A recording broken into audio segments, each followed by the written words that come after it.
Hi everyone, my name is Greg Kaliss. I'm a history professor and I'm here today to chat with you about doing oral history interviews. That seems like something that in this time when we're all cooped up inside, a useful use of our time and a way to record the stories of our family members, friends, and hopefully learn something new in the process. So, what is an oral history?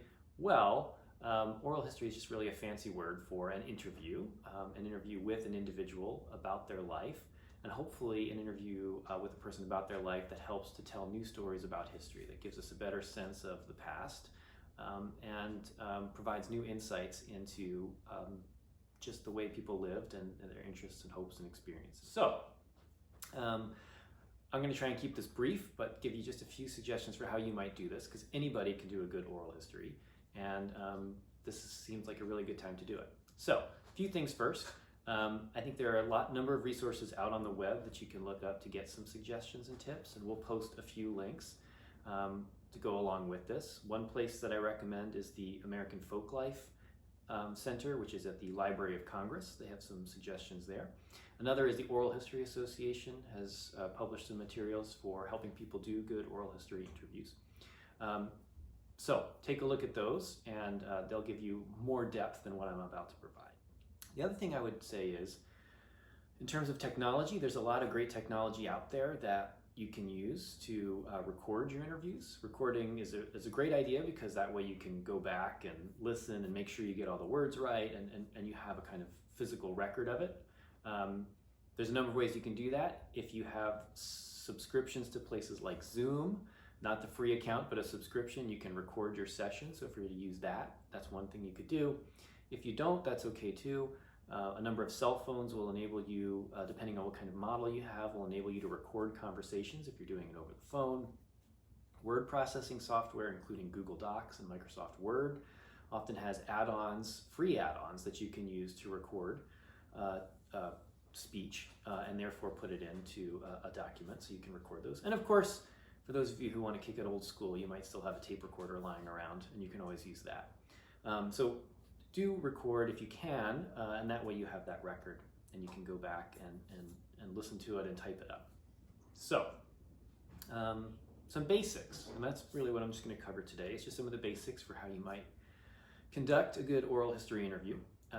First things first is, obviously you want to have an idea of what you're going to talk about with the person, and think about some of the issues, some of the time periods, some of the stories that you think your person might be able to connect to and reveal more about. You could do a basic level of research about that. So for example, if you're interviewing somebody who fought in the Vietnam War, maybe going and doing a little bit of research about Vietnam on the web or using some of your library resources, about not only the war itself, but how people responded to it, about if you can find out anything about their local community in terms of that event. That way, when you do your interview, you'll have a base knowledge that you can ask some more pointed questions about. So research is a good first step. Second, once you've found a time and a place to do the interview, find somewhere that you are free from distraction, free from noise as much as possible. It's always a good idea to start your oral history interview with some basic sort of facts. So to identify yourself and the person you're interviewing, to record that, indicate what the date is, just so you have a kind of record so that for formal purposes, that's established. As far as the questions go, anything goes. I mean, you get to think about what's interesting to you, but some good easy suggestions are, one, avoid yes or no questions. And instead of saying something like, were you scared during World War II? Say something like, how did you feel during World War II? Or were you frightened after the Japanese bombed Pearl Harbor? Instead say, what do you remember feeling after you heard that the Japanese bombed Pearl Harbor? That way you have more open-ended questions. It gives more room for somebody to not simply say yes or no, but to expand on it. It's also worth noting that if you are recording something just audio and not having video, you won't pick up their gestures, you won't pick up their hand motions, things of that sort. So you might want to think about following up with questions just to clarify some of that information. So if you ask a question about something and the person holds their hands apart to indicate a certain size, you might want to follow up and say, okay, so that was about 2 feet, something along those lines.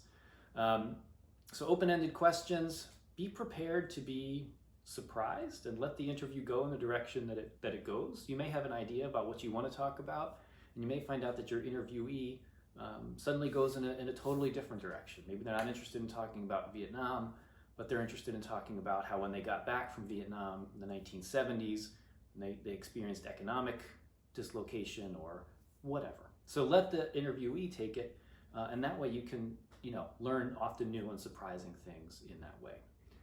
So that's just some basics for how to get started on it. There are people who are experts at doing this, but all of us can do it really well. And the first part is just getting started and asking those questions. Once you're finished with your interview, I would do the sort of parallel to your beginning, which is to say, close it. Say, okay, this was so-and-so interviewing so-and-so on such and such a date, and that way you have a fixed ending to your interview for your collection. And that way, if you follow up later, you'll know when you got certain information from that person. Okay, I hope that's helpful to you. Good luck, and hopefully you'll find all sorts of exciting, interesting things that you never knew about your friends and family. Thanks. Have a good one.